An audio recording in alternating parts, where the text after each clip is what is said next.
This is the Everything Weight Loss podcast with Shari Ware, where we talk about everything, all things, anything to do with weight loss, health, and wellness. Today, we are talking to Margaret Pleysier. After 35 years of living with her own gut issues, Margaret devoted her life to researching and studying health, including nutrition and other natural therapies such as hypnotherapy, iridology, sclerology, and aromatherapy. She has also studied with Tyler Tolman and the Heal Thyself movement. Margaret has now dedicated her life to helping others find their own answers to their health struggles, and she uses a combination of modalities for healing and focuses heavily on mindset and sharing her knowledge of and love of life-giving foods. Margaret is a functional health coach, so she does not treat symptoms, rather she treats every person as a whole. Margaret, you are speaking my language. Absolutely. Welcome, and thank you for being here today. Thanks, Shari. Thank you for inviting me along.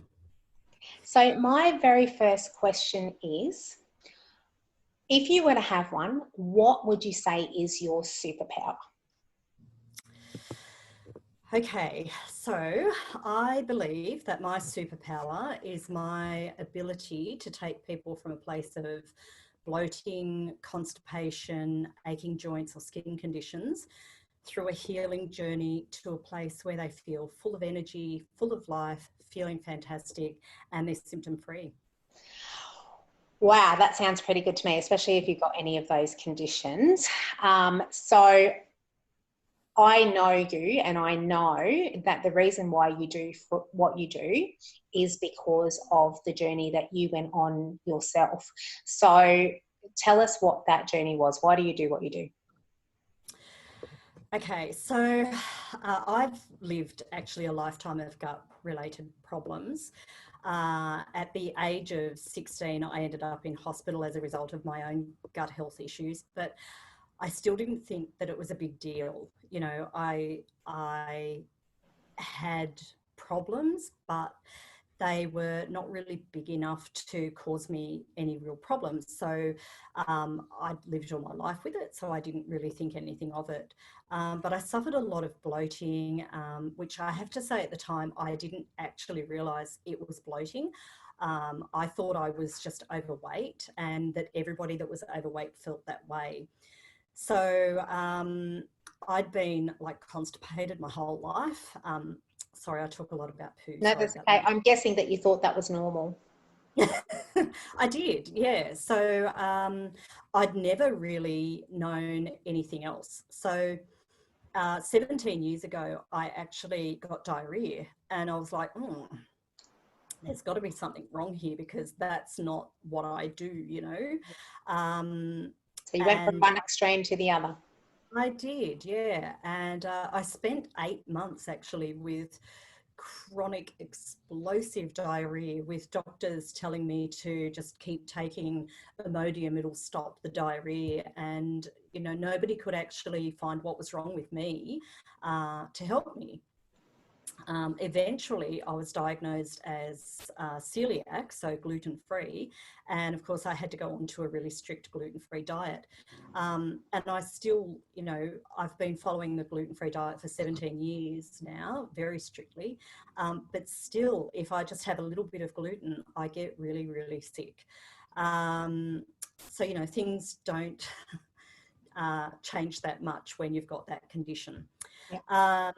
So after I went gluten-free, I thought that, you know, all of these symptoms would go away, but they didn't. Some things changed a bit, but the majority of it stayed the same or returned. So I knew that there was something else going on that you know, clearly I wasn't meant to feel that way. So I went down the route of doctors and naturopaths and chiropractors. You know, I sunk so much money into all these different modalities just to try and fix myself. But everything just seemed really hard. And you know, when you go to a doctor and you say, well, I'm constipated, they will prescribe you something to make you go to the toilet. Or if you go and you say, I've got diarrhea, they'll prescribe you something to stop you from going so much. You know, but nobody, like, they were not actually treating me as a whole person. They were only looking after a symptom at a time. Yeah. So that kind of led me on my own path of study and just trying to work out for myself what was actually wrong with me and what I needed to do to fix myself. So yeah, I went full on into study and studied lots. And what did you find out? What helped you? Well, what I found, I guess, was that it's very much gut, like the gut issues, the digestive system issues are very much multi-layered. So it wasn't just diet that I needed to change. It wasn't all in my mind, which, you know, I had a doctor tell me that, you know, it was all in my mind. Unfortunately, when they can't figure out what the problem is, I think that's what they do tell people. It's not That's the exactly case. what they do. Yeah, that's exactly what they do. So yeah, I studied, I went in and I studied nutrition and I studied hypnotherapy, and each thing had this little change for me. And bit by bit, I started to feel better. And each time I felt a bit better, I thought, you know, I've got this, you know, but then there was still lots of underlying things. So, you know, I'd suppressed all of these things for, you know, 35 years or something. I'd just been pushing everything down, playing whack-a-mole with my symptoms, you know. Not dealing with it. That's right, not dealing with it. You push something down and something else pops up. And, you know, in a way, your body will always scream as loud as it needs to get your attention. So once I've fixed or healed my gut, I found so many of my symptoms went away. The constipation went away, the bloating went away. You know, I used to wear shirts that had no buttons because by sort of morning tea or lunchtime, the buttons would be gaping open on my shirt. I'd have to undo the top button of my pants or my skirt or whatever, you know. Yeah. It was just a world of pain for me. It was awful. And, you know, depression, you know, sort of swept in, and I spent a lot of time in dark places that I really didn't want to be in. Well, it would be depressing not knowing how to heal yourself, or not even knowing what the problem was. Yeah, that's exactly it. You know, and I used to go to bed and I'd just wake up in the middle of the night and start worrying about things. I had nothing really to worry about, but I would just wake up and start worrying about everything. I actually went and had saliva tests done, and it showed that my cortisol levels in the morning, afternoon, and evening were fine. But at midnight, they were actually through the roof. They were really high. Wow. So you were So doing a lot of worrying when you were supposed to be in correct. bed asleep. Yeah, that's right. Wow. But now I go to sleep and I actually sleep, and it's wonderful. I love it. Yay. So it sounds like you went on a journey of healing that took a lot of different modalities, took a multi-pronged approach. And now, where are you now? What's your life like now? Oh, it's amazing. I actually, I feel like I wake up. I always used to say, you know, I just want to wake up fizzy. Like I wanted to wake up and actually look forward to the day and feel good about myself, and, you know, have the energy to do things. And I do that now. It's good. Life is great. I love that you said you want to wake up fizzy. That is. Yeah. I don't know where I heard that. I heard that a long, long time ago. Something said, you know, somebody said I wanted to wake up fizzy, and I thought, yeah, that's what I want. I want to wake up fizzy. I've never So, heard that before, but I think that's an amazing way to wake up. So that's awesome. So my next question is, it's going to be around your formal qualifications, and the reason why I'm asking you about it now is usually I ask people in the lead up to a podcast, I ask them to, you know, send me their bio so I can introduce them, send me their qualifications, because it's the story is important, and it's also important for some people to know, what kinds of training that you've had. Now, you sent me an email and it cracked me up so much. You sent me this whole big long story with all of your qualifications, but the whole story of how it all came about. And I just thought, I have to ask you about that. So I'm going to ask you now. You have a list a mile long of formal qualifications, but I really want to know the whole story about that, not just what they are, but how you came to each one. Okay, so I guess, I sort of look at myself now as like the eternal studier or something. I've got to, rather than just, Google something and be content with that, I need to actually learn and delve right into it. So You're a lifelong learner, which is I am. Yeah, that's it. I keep saying that's it now, no more, but I just keep going. So I started my journey when I first left school as a nurse, and I worked in, just the public hospital system, did all the wards and what have you. And then I actually got sick of, well, a part of it was the shift work and weekends and night duty that I got sick of, but also I kind of felt a little bit dismayed, I guess, with the health system, if you can call it that. I spent years after that working with specialist doctors and, just seeing people coming through, with the same things and, spending their time in hospital and going home and, it wasn't really all that inspiring, I guess.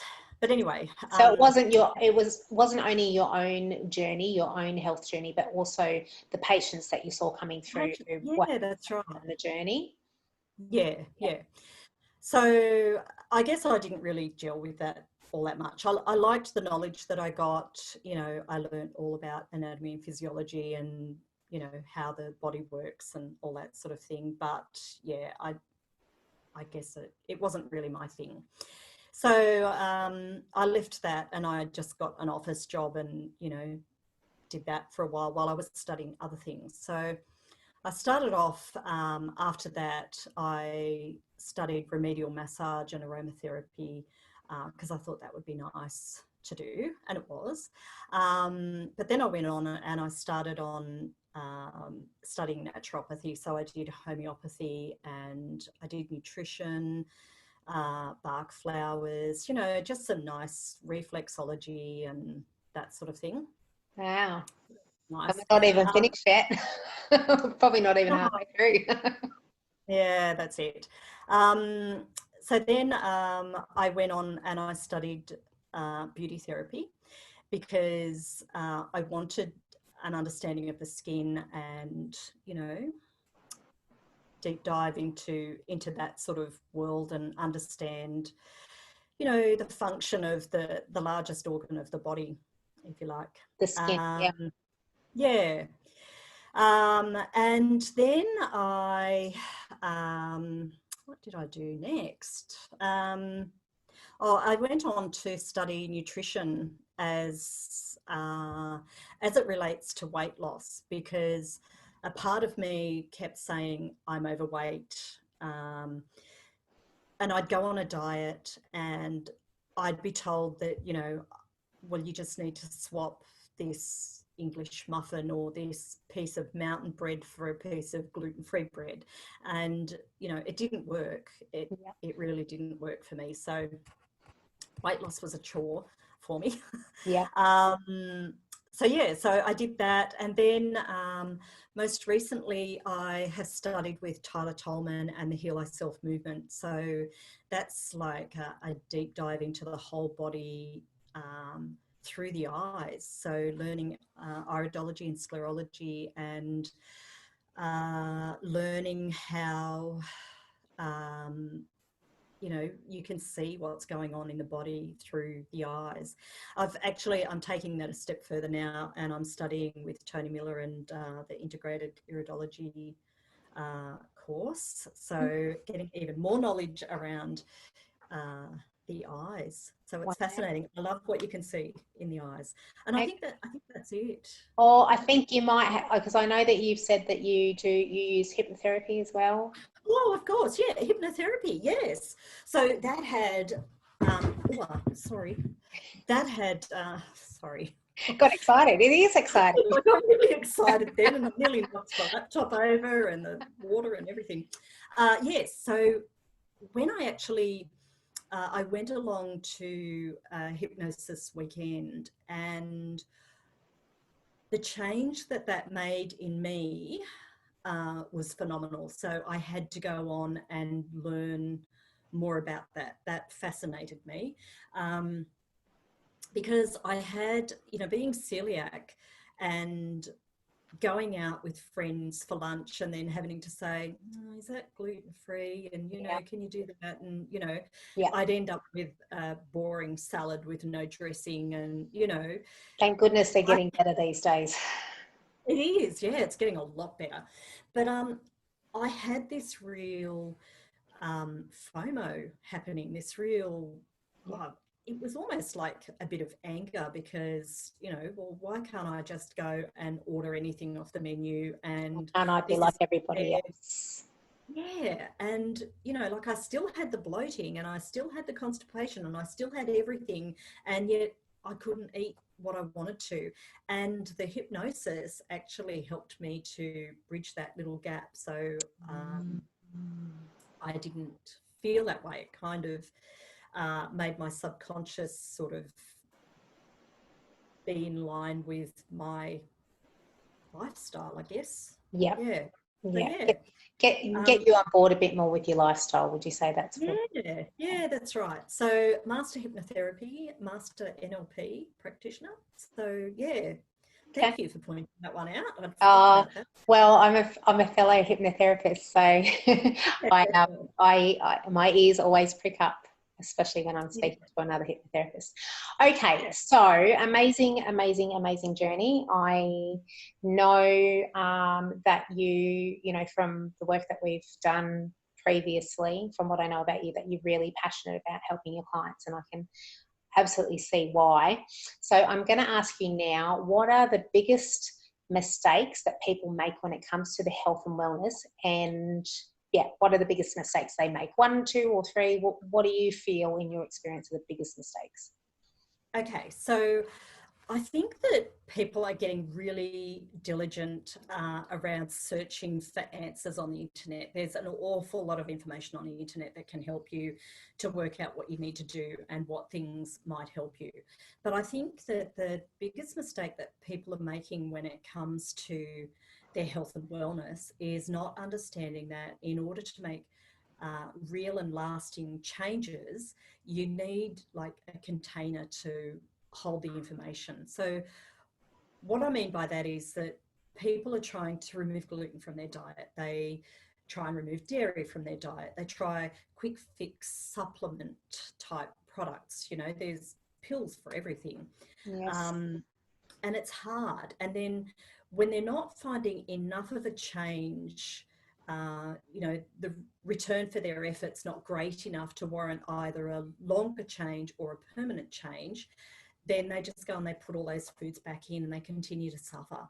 So I believe that gut health exists over multiple layers. It's not just about food and it's not just, all in your head. And once you understand all of that and you have a clear plan of how to move forward and support, it can be really easy to fix your gut. So I think people are looking for quick fixes. And I think that that's the biggest mistake that people make. Yeah, definitely. I totally agree with you. That's the case in my field as well. So what are the steps they need to take for their best health and wellness? 1, 2, or 3, and what is one action step that they can take after they listen to this episode? Like straight away, walking away from this episode, what is one of those actions that they can actually take? Okay, so one action I would say is get back to basics and start living and cooking like your parents and your grandparents and your great-grandparents used to do. So we don't need exotic, really flavoursome meals. When we know that food is nutrition, and when you see it that way, it changes the way that you need to eat. So people are looking for foods with lots of flavour because they're used to eating like processed and lab produced foods that are full of fat and sugar and salt and MSG, and that all overpowers the And taste buds. So chemicals. once you remove those processed foods and you give your taste buds a chance to adjust, and it happens quickly, you will find that a simple vegetable or a piece of fruit has so much flavour. So yeah, get simple with your foods. Don't overcomplicate things. You don't need, 5-star quality restaurant meals. Do you Every feel that, I know this is the case in my experience, a lot of the time people are looking for the convenient foods because they're time poor. So how do they get around that? Because a lot of times I know that the people that I work with, it's not the only reason, but it's one of the biggest, or is a big reason why they're eating processed food, because it's quick, it's easy, and it's convenient. So how do they get Yeah. around So I'm a huge advocate for leftovers. I love leftovers. So I will spend my Sunday afternoon meal prepping if necessary. So in summer, I'll get I use glass containers for lunches, and I'll make salads in them for the week ahead. That all I have to do in the morning is throw, whatever on it, some nuts and seeds and what have you. And I like to cook like one meal, but have it over 2 or even 3 nights. So, jazz it up, do different things with it, And a simple thing that I really like is just like stir-fried vegetables and things like that. That's so quick to make. By the time you throw all of that in a wok, it's no it? time really. Yeah, And planning ahead, like if you're running the oven for dinner tonight, have a think about what you can do for tomorrow night or tomorrow's lunch or whatever, and meal prep something. yeah. So that's definitely on board with that. That's definitely something that I teach all of my clients, and there's something that I also do every week. So say somebody has one of those symptoms that you said at the beginning, so the bloating, the constipation, the skin issues, I can't remember everything that you said.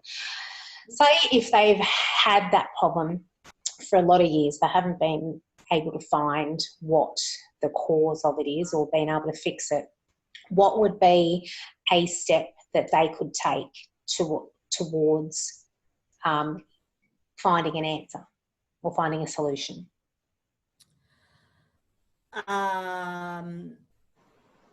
So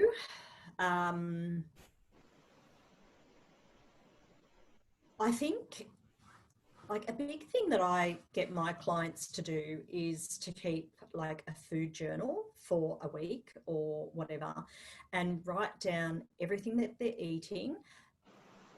Amounts is not really all that big of a deal, really. It's more the type of food, but Okay. also to log what's going on internally, externally, like I had a shit day at work today, the kids are mucking up, whatever.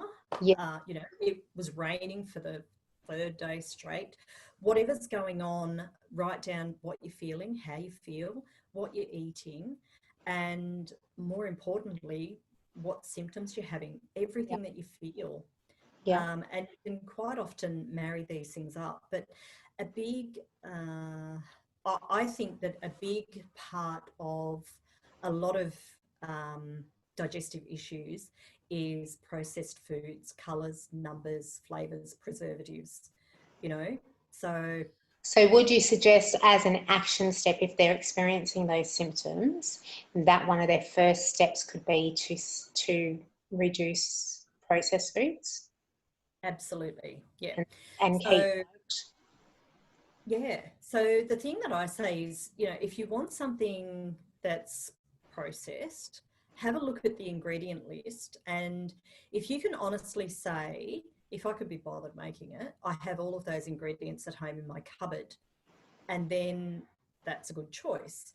But, like, I don't have, additive number 123 or 173 or 320 in my cupboard to be able to put that into my food.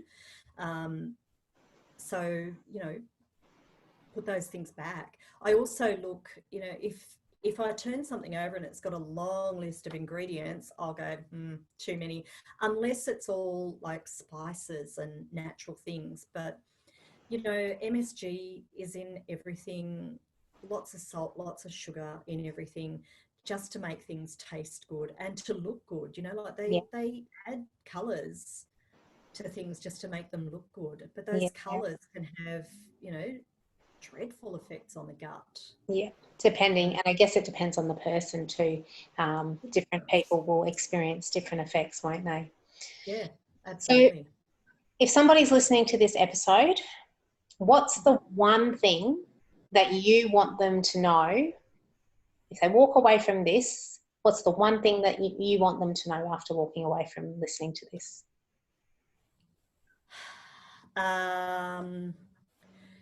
You don't need to live with gut health problems. You deserve to, in fact, you have the right to live a life where you bound out of bed, full of fizzy energy, and you can get through your day with ease, not relying on medications or coffee, and it can be good. We were made to be healthy individuals, and our body knows how to heal itself. We just need to give it the best possible chance. And that means less processed foods. Yeah, get rid of the processed foods. People, when they're going off to work or school, they're looking for snacks. Oh, we need something for morning tea. And rather than grab a, 30-cent, 50-cent apple, they're going for a $4 muffin. And, like, the apple has soluble and insoluble fiber, and, it's amazing for your whole body, whereas the muffin is full of fats and, sugars and things. So, yeah, choices that you make. So it doesn't have to be boring, like, I still go out and have a muffin, or, I have things that people would probably say, oh, that's really not healthy. But when you don't do it every day and you've healed your gut, you can tolerate it occasionally. Yeah, as long as you're not having it all the time. That's right. There's a difference. So, okay, well, thank you so much, Margaret. I will be doing more episodes with you because there is a lot of knowledge that you have about a whole lot of different things that are really important for our health and wellness. And I don't want each episode to be too big because I know people have, their time poor. So I like to keep each subject to a small, concise episode, and then we do small, concise episodes on all the different topics. So I will be speaking to you again. Thank you so much for what you have given us today. It's been super valuable, and I will have some links and things from you that I will put in the show notes for anybody listening or watching this podcast. I hope you guys got some value out of this, and if you have any feedback or comments, please feel free to let me know. Definitely wanting to know anybody's, if they have any questions, and we can answer them for you. And I'll see you on another podcast, Margaret. Thank you for joining me. Thank you. Thanks, Shari. Bye, everybody. Thank you so much for joining me on this episode. Remember to check out the show notes, and if you have any comments, feedback or suggestions, I'd love to hear them. If you've received value from this podcast, make sure to subscribe, and I'd love you to rate and review the show. Have a fabulous day.